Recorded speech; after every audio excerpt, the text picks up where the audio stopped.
নমস্কার, the power of astrology Sumanta ji Chowdhury আমার YouTube চ্যানেলে আপনাদের সবাইকে স্বাগত। এখন আমি আলোচনা করব বাংলার মাস অঘ্রাণ মাস। এই মাসটিতে ধনুরাশির জাতক জাতিকাদের 6টি ঘটনা ঘটবেই। আজকের এই আলোচনাটা আমি সার্বিক মতে করছি, স্পেসিফিক মানে প্রত্যেকটি, আমি যদি পশ্চিমবাংলায় দেখি তাহলে কয়েক হাজার ধনুরাশির জাতক জাতিকা আছেন, প্রত্যেকের আলাদা করে প্রেডিকশন করা তো আমার পক্ষে সম্ভব নয়, তাই সার্বিক মতে করছি। যে 6টি ঘটনার কথা আমি উল্লেখ করব, ধনুরাশির জাতক জাতিকাদের 5%, 50%, 15%, 80% কোনো না কোনো পার্সেন্ট ঘটবেই, মানে ঘটনাটি ঘটবেই।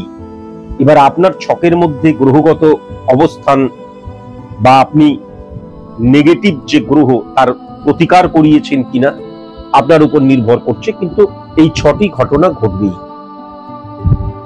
বাংলার মাস অঘ্রাণ মাস, এই মাসে ধনুরাশির মূলত যে 6টি ঘটনা ঘটবেই তা নিয়ে আমার এই আলোচনা। আমি যদি খুব ভালো মতন লক্ষ্য করি তাহলে 1 নাম্বার ঘরে কিন্তু বুধের যে মারাত্মক প্রভাব রয়েছে, সেই প্রভাব শনির দ্বারা ফিজিক্যালি বুধ কিন্তু পাওয়ারফুল হয়ে গেছে। এবং খুব ভালো মতন যদি দেখা যায় তাহলে বুধ এবং বৃহস্পতির একত্রীকরণও কিন্তু ঘটেছে, সেটা দৃষ্টির মধ্যে দিয়ে হলেও ঘটেছে। তাহলে মূলত যেটা লক্ষ্য করা যাচ্ছে, ধনুরাশির জাতক জাতিকা যারা বিজনেসের সাথে যুক্ত তাদের ক্ষেত্রে কিন্তু বাংলার এই মাসটি অত্যন্ত সফলতম মাস হিসেবে পরিগণিত হবে, এটা কিন্তু ডেফিনিট ভাবে বলা যায়। কিন্তু যদি সার্বিক অর্থে ধনুরাশির জাতক জাতিকাদেরকে আমি অ্যানালাইসিস করি তাহলে বুধ হচ্ছে যুক্তি, বুদ্ধি, ব্রেন ওয়ার্কের কারকতা। এক্ষেত্রে আমি যেটা লক্ষ্য করতে পাচ্ছি, বুধ এবং বৃহস্পতি হচ্ছে আমার ভেতরের যে জ্ঞান, সেই জ্ঞানটাকে আমি ইমপ্লিমেন্ট করছি ফর সাকসেস, অ্যাচিভ সাকসেস। তাহলে বুধ এবং বৃহস্পতির একত্রীকরণ কি করে? অন্তর্দ্বন্দ্বের সৃষ্টি করে। আমার মন, আমার যুক্তি, আমার দৃষ্টিভঙ্গি, আমার ফিজিক্যাল অ্যাক্টিভিটিস সমস্ত কিছু কিন্তু স্ক্যাটারলি মুভ করতে থাকে, অর্থাৎ অপশনাল হয়ে যায়। আমি যখন কোনো কাজ করছি, এই কাজটা করছি, এটা ঠিক করছি তো, বা কোনো সিদ্ধান্ত গ্রহণ করলাম, এই সিদ্ধান্তটা গ্রহণ করলাম, এটা ঠিক করলাম, এইটা না করে এইটা করলে ভালো হতো না, এই যে নানান অপশন চলে আসে মানুষ চেনার ক্ষেত্রে, সম্পর্ক গড়ার ক্ষেত্রে, প্রত্যেকটি ক্ষেত্রে কিন্তু মানুষের মধ্যে দ্বিধা, দ্বন্দ্ব এবং মানে যদি একদম সঠিক ওয়ার্ডটা ইউজ করা যায় তাহলে কিন্তু সেলফ কনফিডেন্সের অভাব লক্ষ্য করা যায়। তাহলে এই জায়গাটা কিন্তু মারাত্মকভাবে খেয়াল রাখা প্রয়োজন যে আমি যখন কোনো সিদ্ধান্ত গ্রহণ করছি বা আমার দৃষ্টিভঙ্গির মধ্যে আমার নিজের প্রতি যে বিশ্বাস, আত্মবিশ্বাস, সেটা যেন কখনো খণ্ডিত না হয়ে যায়। দরকার হলে আমি কোনো কাজ করার আগে, কোনো সিদ্ধান্ত গ্রহণ করার আগে, কোনো সম্পর্ক স্থাপন করার আগে আমি 1000বার ভাববো, অ্যানালাইসিস করব, স্ক্রুটিনি করব, কিন্তু একটা কোনো কাজ করে বা একটা কোনো সিদ্ধান্ত গ্রহণ করে আমি কখনোই কিন্তু অপশনাল হয়ে যাব না, এটা না করে ওটা করলে বোধহয় ঠিক হতো।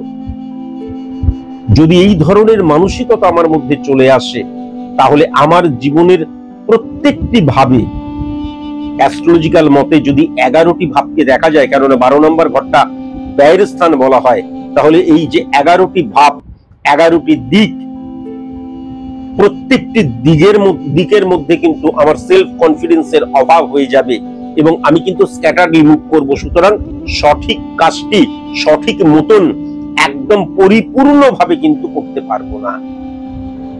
এক্ষেত্রে কিন্তু ভীষণ সংযত হওয়া প্রয়োজন বলে আমার মনে হয়। এখন সেকেন্ড হাউসে কেতু বসে রয়েছে, কেতু মানে কি? ছায়া প্ল্যানেট, ক্যালকুলেটিভ প্ল্যানেট, তার নিজস্ব কোনো পাওয়ার নেই। পাওয়ারফুল কোনো গ্রহের আন্ডারে বসে থাকলে সে পাওয়ারফুল হয়ে যায়, কয়েক লক্ষবার বলেছি। তাহলে কোথায় বসে রয়েছে? খুব ভালো মতন যদি দেখা যায়, স্পট ইমপ্লিমেন্টেশন ছক এবং ধনু রাশির লগ্ন ভাব থেকে যদি দেখা যায়, তাহলে সেকেন্ড হাউসে কিন্তু কেতু বসে রয়েছে শুক্রের ঘরে। এখন সেই শুক্রটা কোথায় বসে রয়েছে? সেই শুক্র কিন্তু উচ্চস্থ হয়ে রাহুর সাথে বসে রয়েছে, এবং রাহু কিন্তু উচ্চস্থ হয়ে গেছে। তাহলে শুক্র যখন উচ্চস্থ হয়ে গেছে, এবং শুক্র কিন্তু উচ্চস্থ মঙ্গলকেও হিট করছে, সে প্রসঙ্গে পরে আসছি। শুক্র যখন উচ্চস্থ হয়ে গেছে, তাহলে কেতু কিন্তু উচ্চস্থ হয়ে গেল। সেকেন্ড হাউস মানে হচ্ছে অর্থনৈতিক জায়গা, সেকেন্ড হাউস মানে হচ্ছে সঞ্চয়ের জায়গা, সেকেন্ড হাউস মানে হচ্ছে দৃষ্টিভঙ্গির জায়গা, মুখনিসৃত বাণীর জায়গা। আমার খুব কাছাকাছি যে সমস্ত মানুষেরা রয়েছেন, তাদের সাথে আমার ভাইব্রেশনটা কেমন কাজ করছে, সেটাও কিন্তু সেকেন্ড হাউস দ্বারা বোঝা যায়। তাহলে শুক্র মানে হচ্ছে লাক্সারিয়াস লাইফ লিড করা, শুক্র মানে লাক্সারিয়াস লাইফ লিড করা, জৈবিক সুখ প্রদান করা। কিন্তু এটা মাথায় রাখার প্রয়োজন আছে, আমাদের মতন সাধারণ নিম্ন মধ্যবিত্ত মানুষের লাক্সারিয়াস লাইফ লিড করা মানে আমরা যে অড সিচুয়েশনের মধ্যে দিয়ে চলছি সেটাকে ওভারকাম করা। আমি আবার বলছি, এটা আমি সার্বিক মতে আলোচনা করছি, তবুও আপনারা বুঝতে পারবেন।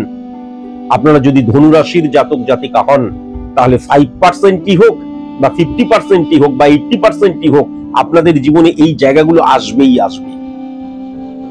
তাহলে যেটা লক্ষ্য করা যাচ্ছে, আমি যে অড সিচুয়েশনের মধ্যে দিয়ে চলছিলাম, সেখান থেকে কিন্তু আমি ওভারকাম করতে পারছি, এবং আমার অর্থনৈতিক যে সিচুয়েশনটা ছিল, সেখান থেকে যখনই অর্থ আসতে শুরু করছে, সেটাকে এক একজন মানুষের কাছে এক এক ধরনের, এক এক প্রকারের আসতে শুরু করবে, কিন্তু সেখান থেকে আমি স্যাটিসফাই হচ্ছি, এটা ডেফিনিট ভাবে কিন্তু বলা যায় ফার্স্ট। কিন্তু প্রবলেম যেটা হয়ে যাচ্ছে, যখনই উচ্চস্থ শুক্রের সাথে রাহু বসে আছে, রাহু মানে ইলিউশন, আবেগ, ইমোশনের জায়গা, যেরকম রাহু কিন্তু ইনক্রিজও করায়। তাহলে ধনুরাশির জাতক জাতিকাদের ক্ষেত্রে আমার যে অড সিচুয়েশন, সেই অড সিচুয়েশন থেকে আমি ওভারকাম করছি ফিনান্সিয়াল দিক দিয়ে, তারপর কিন্তু আমার ফিনান্সিয়াল যে চ্যাপ্টারটা, সেটা আরো ইনক্রিজ করার জন্য, অর্থাৎ আরো অর্থ প্রাপ্তির জন্য, তখন আমি কিন্তু শুক্র এবং মঙ্গল অর্থাৎ ফাটকা রিলেটেড জায়গায় চলে যাচ্ছি। এবং এটাও কিন্তু দায়িত্ব নিয়ে বলতে পারি, শুধু বাংলার এই মাসটি অঘ্রাণ মাস বলে নয়, ডিসেম্বর বা মিডল ফেজ অফ 2026 পর্যন্ত এই ফাটকা থেকে প্রচুর ইনকামের জায়গাও কিন্তু লক্ষ্য করা যাচ্ছে। কিন্তু এটাও মাথায় রাখার প্রয়োজন আছে যে ফাটকা রিলেটেড জায়গা থেকে যে অর্থ ইনকামটা করছি, সেটা কখনো সুদূর প্রসারী হতে পারে না। সেটা 1 মাস হতে পারে, 1 দিন হতে পারে, 6 মাস হতে পারে, বড়জোর 1 বছর হতে পারে, কিন্তু তার বেশি হবে না। সারা জীবন ধরে ফাটকা থেকে দারুণ ইনকাম করে যাচ্ছে, এটা কোনোদিন সম্ভব নয়। সবচেয়ে ইম্পর্টেন্ট ফ্যাক্টর যেটা ধনুরাশির জাতক জাতিকাদের ক্ষেত্রে, সোর্স অফ ইনকামটা একাধিক হয়ে যাচ্ছে, বিপুল ইনকামের জায়গা লক্ষ্য করা যাচ্ছে। যদি আমি কখন ইনকামটা হবে, কখন আমি সফল হব, আমাদের জীবনের সফলতা বলতে 95 থেকে 98% আমরা কিন্তু অর্থনৈতিক সফলতাকে বুঝি। তাহলে কখন আমি সফল হব? যখন আমি কখনো কিন্তু মানে অপশনাল কোন চ্যাপ্টার খুঁজবো না, যখন কখনো আমি স্ক্যাটারলি মুভ করব না, এই কাজটা করে ঠিক করলাম না ভুল করলাম, সেলফ কনফিডেন্সের জায়গায় আমার যদি ঘাটতি থাকে, তাহলে কিন্তু এই সফলতাটা আমি পাবো না। এটা মাথায় রাখার প্রয়োজন আছে। তাহলে অর্থনৈতিক জায়গাটা অত্যন্ত পজিটিভ হয়ে রয়েছে। আবার যদি খুব ভালো মতন দেখা যায় দৃষ্টিভঙ্গির জায়গাটা, তাহলে দৃষ্টিভঙ্গির জায়গায়ও কিন্তু স্যাটিসফ্যাকশনের জায়গা লক্ষ্য করা যাচ্ছে। কিন্তু একটা সময়ের পর যখনই ফাটকা রিলেটেড জায়গাটা হিট করছে, তখনই আমি চটজলদি সফল হওয়ার একটা বাসনা, ইচ্ছা আমার মধ্যে কিন্তু গ্রোন আপ করতে শুরু করবে। সেটাকে যদি আমি প্রশ্রয় দিতে শুরু করি, তাহলে সুদূর প্রসারী ফলের ক্ষেত্রে সেটা মারাত্মক ব্যাঘাতের সৃষ্টি করবে। এটা ভুলে গেলে কোনো মতেই কিন্তু চলবে না। আবার যদি খুব ভালো মতন দেখা যায়, তাহলে ফাটকা রিলেটেড জায়গাটা যখন সেকেন্ড হাউসে মানে তৈরি হচ্ছে, খুব কাছের মানুষেরা নিঃস্বার্থভাবে কোনো কাজ করবে না, গিভ অ্যান্ড টেক পলিসি। তোমার যখন অর্থ আছে, তোমার কাছে যখন বৈভব আছে, তুমি যখন ভালো আছো, তখন কিন্তু সুখের পায়রা হয়ে তোমার চারিপাশে তারা বকবকং করবে। কিন্তু যখনই তুমি অড সিচুয়েশনে পড়বে, তাদেরকে আর খুঁজে পাবে না। সেটা আত্মীয় স্বজন, কাছের মানুষ, পাড়াপড়শি, বন্ধু বান্ধব, হোয়াট এভার যেই হোক, অবশ্যই কিন্তু এটা মাথায় রেখো। 3 নাম্বার ঘরে কিন্তু শনির অবস্থান রয়েছে। শনি মানে ডিসিপ্লিনের জায়গা, শনি মানে বাস্তব বোধের জায়গা, ডেডিকেশন, ডিভোশন, ডিটারমিনেশনের জায়গা, কমিউনিকেশনের জায়গা। কলিগসদের সাথে, সাবঅর্ডিনেটদের সাথে সঠিক মতন আমি কমিউনিকেট করতে পারছি, সেই জায়গা। লিগ্যাল অ্যাক্টিভিটিস এর জায়গা। তাহলে ধনুরাশির জাতক জাতিকাদের ক্ষেত্রে থার্ড হাউস মানে মানসিকতা, মনোভাবের জায়গা। সেই জায়গাটা কিন্তু মারাত্মক লিগেলি পাওয়ারফুল রয়েছে। ইললিগেল অ্যাক্টিভিটিসকে তারা কোনো মতেই পছন্দ করবে না। কিন্তু এটাও মাথায় রাখার প্রয়োজন আছে, শনি উচ্চস্থ, কিন্তু মঙ্গলের ঘরে বসে আছে। সুতরাং এমন যেন কখনো না হয় আমি বুঝতেই পারলাম না আমি যে কাজটা করছি বা আমাকে দিয়ে যে কাজটা করানো হলো সেটা একটা ইললিগেল কাজ। অনেক সময় আমরা না জেনে আমি আমার মতন কাজ করে যাচ্ছি, কিন্তু দেখা যাচ্ছে আমি একটা ইললিগেল কাজ করছি, আমি সেটা জানি না। অন্যের উপর নির্ভর করে বা অন্যকে বিশ্বাস করে আমি ভুল কাজ করতে শুরু করলাম। এখান থেকেও কিন্তু ভেরি ভেরি কসাস এবং কনসাস অবশ্যই হতে হবে। এখন খুব ভালো মতন যদি দেখা যায় 1 2 3 4 4 নাম্বার ঘরে কিন্তু বৃহস্পতি এবং মঙ্গলের একত্রীকরণ বৃহস্পতির ঘরে, তাহলে এটা অত্যন্ত পজিটিভ। সুতরাং ধনুরাশির জাতক জাতিকাদের ক্ষেত্রে বাংলার এই মাস, অগ্রহায়ণ মাসে কিন্তু 4 নাম্বার ঘর দ্বারা আনন্দের জায়গা বোঝা যায়, মাতৃভাবের জায়গা বোঝা যায়। মাতৃভাবটা অত্যন্ত ইম্পর্টেন্ট হয়ে উঠবে, এটাও কিন্তু আমি দেখতে পাচ্ছি বাংলার এই মাসে। এছাড়া আমার ব্যক্তিগত যে জীবন, সেই জায়গাটা বোঝা যায়। সেখানে কিন্তু আমি আমার পার্সোনাল লাইফ যাদের সাথে অতিবাহিত করছি, তাদের সাপোর্টের জায়গা মারাত্মকভাবে লক্ষ্য করা যাচ্ছে। এবং আমি যে সফলতাটা চাইছি, তার জন্য আমি প্রচুর সফল হওয়ার জন্য, উপযুক্ত হওয়ার জন্য, সফলতার যে পাবো তার উপযুক্ত কি আমি উপযুক্ত হওয়ার জন্য কিন্তু লড়াই করব। Success is the maximum utilization of ability that you have. সেই এবিলিটি কিন্তু ডেফিনিট ভাবে আমি গেইন করার চেষ্টা করব। কিন্তু আমি যেন কখনো ভুলে না যাই, ধনুরাশির জাতক জাতিকা হলে success never comes by a day only, it is hard labour, and hard labour means confidence to man to achieve the success. কখনো যেন ভুলে না যাই, কখনো যেন ভুলে না যাই যে শ্রীকৃষ্ণ বলেছিলেন সৌ কর্মসা নিন্দতি সপ্রভেদ সুচিতা ত্যাজ্যতি প্রাণ পাপিস্তা প্রণ পিকৌনি সাদৌরিব্য সুচিত সম্ভাদু সর্বা। কর্মের কথাই কিন্তু বলে গেছে, কর্মের পূজার কথাই কিন্তু বলে গেছেন শ্রীকৃষ্ণ। এটা কখনো যেন আমরা ভুলে না যাই। এবার সূর্য এবং চন্দ্রের যে একত্রীকরণ এবং বৃহস্পতির ঘরে যদি 1 2 3 4 5 6 7 7 নম্বর ঘরে লক্ষ্য করা যাচ্ছে, আমি আগেই যেটা বললাম, প্রথমে 6 নম্বর ঘরটাতেও চলে আসি। 6 নাম্বার ঘরে যেটা লক্ষ্য করা যাচ্ছে, প্রচুর শত্রু বৃদ্ধি হওয়ার জায়গা, কিন্তু শত্রুরা তোমার কোনো ক্ষতি করতে পারবে না। আমি যখন কোনো কাজ করব যেন কখনো কোনো লোন নিয়ে কাজ না করি। আমি আমার ক্রাইসিসটাকে ফুলফিল করার জন্য, আমার চাহিদাটাকে ফুলফিল করার জন্য লোন যেন না নিই। আমি যখনই লোন করতে শুরু করব, ধার করতে শুরু করব, তখনই সেই ধারটা কিন্তু আস্তে আস্তে বৃদ্ধি পেতে থাকবে। আমার যতই সোর্স অফ ইনকামটা বেশি হোক, আমি কিন্তু সেই ধারটা পরিশোধ করতে পারবো না। এটা মাথায় রাখার প্রয়োজন আছে। যেমন বৃহস্পতি এবং বুধের অবস্থান এবং শনির ঘর, তাহলে খুব কসাস এবং কনসাস থাকতে হবে।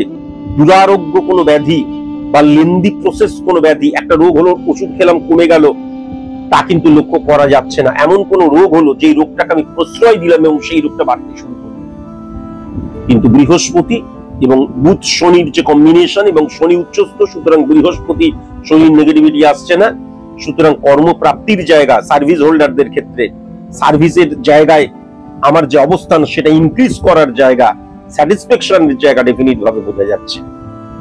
7 নাম্বার ঘরে সূর্য এবং চন্দ্রের অবস্থান নতুন বিজনেস শুরু করার ক্ষেত্রে, নতুন প্রোডাক্ট মানে বাজারে নিয়ে আসার ক্ষেত্রে, বিজনেসকে এক্সটেন্ড করার ক্ষেত্রে, হাই প্রোফাইল কাস্টমার পাওয়ার ক্ষেত্রে ধনুরাশির জাতক জাতিকাদের বাংলার এই মাসটি অত্যন্ত ইম্পর্টেন্ট।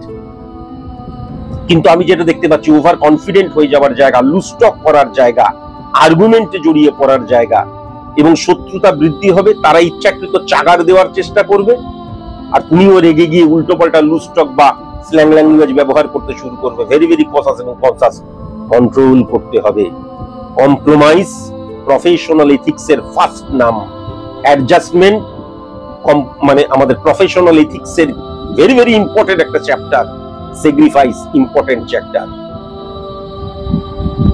চ্যাপ্টার, এটা কিন্তু মাথায় রাখার প্রয়োজন আছে, অবশ্যই প্রয়োজন আছে।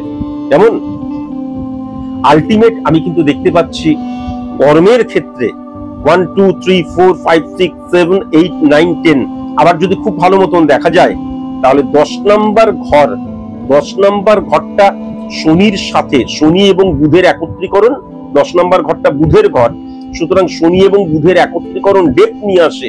কিন্তু বৃহস্পতি আসার জন্য 10 নম্বর ঘর মানে কি? 10 নম্বর ঘর মানে হচ্ছে ক্ষেত্রের জায়গা। 10 নম্বর ঘর মানে কিন্তু কর্মক্ষেত্র নয়, ক্ষেত্রের জায়গা। 1 6 10 কানেকশন সার্ভিস ক্ষেত্র, 1 7 10 কানেকশন বিজনেস ক্ষেত্র, 1 9 10 কানেকশন উচ্চশিক্ষার ক্ষেত্র, 1 5 10 কানেকশন সফলতার ক্ষেত্র, 1 4 10 কানেকশন ব্যক্তিগত জীবনের ক্ষেত্র। তাহলে 10 নম্বর ঘরটা ক্ষেত্রের জায়গা, সেই জায়গাটা অত্যন্ত স্ট্রং হয়ে রয়েছে, কিন্তু সেলফ কনফিডেন্সের অভাব বৃহস্পতি থাকার জন্য লক্ষ্য করা যাচ্ছে। ভেরি ভেরি কসাস এবং কনসাস।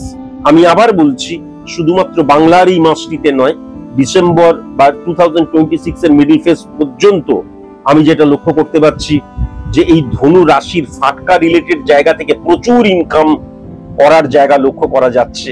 কিন্তু একে বিশ্বাস করা এবং এটাই আমার সোর্স অফ ইনকাম, তাহলে কিন্তু পরবর্তীকালে মারাত্মক একটা নেগেটিভ সময় তোমার জন্য আগত। কিন্তু একাধিক সোর্স অফ ইনকামের জায়গাও লক্ষ্য করা যাচ্ছে। কেমন? আর স্টুডেন্টদের ক্ষেত্রে একটা কথাই বলবো, সোশ্যাল মিডিয়া থেকে, মোবাইল থেকে, অপোজিট সেক্স থেকে এবং বন্ধু থেকে আমি কিন্তু মারাত্মক নেগেটিভ প্রভাব লক্ষ্য করতে পারছি। তবুও বলছি ধনুরাশির জাতক জাতিকাদের ক্ষেত্রে, স্টুডেন্টদের ক্ষেত্রে কিন্তু আমাদের যে লক্ষ্য নির্ধারণ করা সেটা কিন্তু সঠিক হবে, কনসেন্ট্রেশনের জায়গাটা অত্যন্ত পজিটিভ হবে। হ্যাঁ, শুধুমাত্র the black letters in the text book can only bring the revolution of mind, কালো অক্ষরগুলোই আমার জীবনে বিপ্লব আনতে পারে, এটাকে বিলিফ সিস্টেমের মধ্যে ফেলে দাও। তার কারণ যে কোনো ক্ষেত্রে মানুষ নিজেকে জাগতে হবে। সুতরাং তোমার কনসেন্ট্রেশনের জায়গা, পড়াশোনা করলে সঠিক রেজাল্ট পাওয়ার জায়গা, সবকিছু লক্ষ্য করা যাচ্ছে। কেবলমাত্র তোমাকে পড়াশোনাটা করতে হবে। প্রেম, প্রীতি, ভালোবাসা, সোশ্যাল মিডিয়া, মোবাইল, বন্ধুত্ব, এইগুলো সবকিছুই থাকবে, কিন্তু এইগুলো যেন তার লিমিটটা ক্রস না করে যায়। ক্রস করলেই কিন্তু waste of money, waste of feelings, waste of ইমোশনের জায়গাটা মারাত্মকভাবে লক্ষ্য করা যাচ্ছে। আজকের মতন এইটুকুই, নমস্কার।